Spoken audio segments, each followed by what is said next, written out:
মালিক রে, আমি বড় পাপী, আমি বড় গুনাহগার। ও দয়ার আল্লাহ, আমি 10 বছর তোমার গোলামি করি নাই, আমি 20 বছর গোলামি করি নাই। আল্লাহ আজকে মনিরুল ইসলাম শরীয়তপুরী আমার ভাই শোনা গেছে তোমারে বন্ধু বানাইলে ওই জান্নাত পাওয়া যাবে। মালিক রে,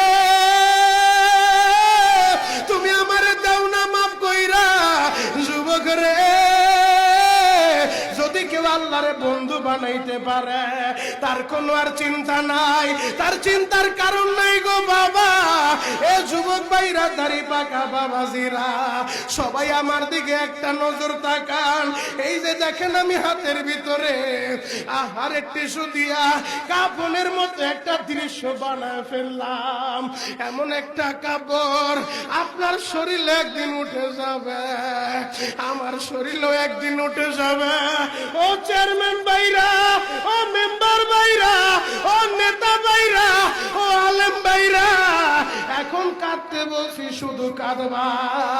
জীবনে কত জায়গায় আমরা গোসল করলাম। আহারে কক্সেস বাজার ঘুরতে যাইয়া সমুদ্রের ভিতরে গোসল করলা, কুয়াকাটায় ঘুরতে যাইয়া সমুদ্রে গোসল করলা। এই যে মাদ্রাসার পুকুরটা ভরাট করছে মসজিদের জন্য, বিশাল বড় ময়দান এখন হয়ে গেছে। এই পুকুরের ভিতরে কত মানুষ গোসল করছে, আবার পিছনে একটা বিরাট পুকুর হয়ে গেছে, ওই পুকুরে কত মানুষ গোসল করবে। ও সোনামুখীর বাবা গো, তোমার বাড়িতে নিজের টিউবওয়েলে কতদিন তুমি গোসল করছো? তোমার বাড়িতে দামি একটা গোসলখানা বানাইছো, বিদেশি ঝর্ণা লাগাইছো, ওই ঝর্ণার পানি দিয়ে তুমি আর আমি গোসল করি। এমন একটা দিন তোমারও আসবে, এমন একটা দিন আমারও আসবে।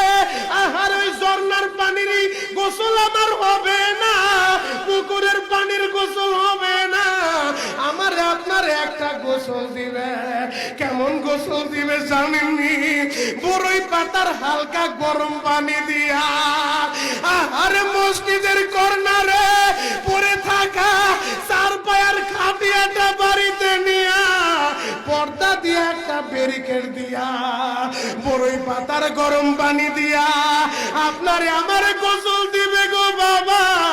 ওই গোসলটা যেদিন দেওয়া হবে, আহারে এরপরে আর দামি কাপড় পরতে দিবে না,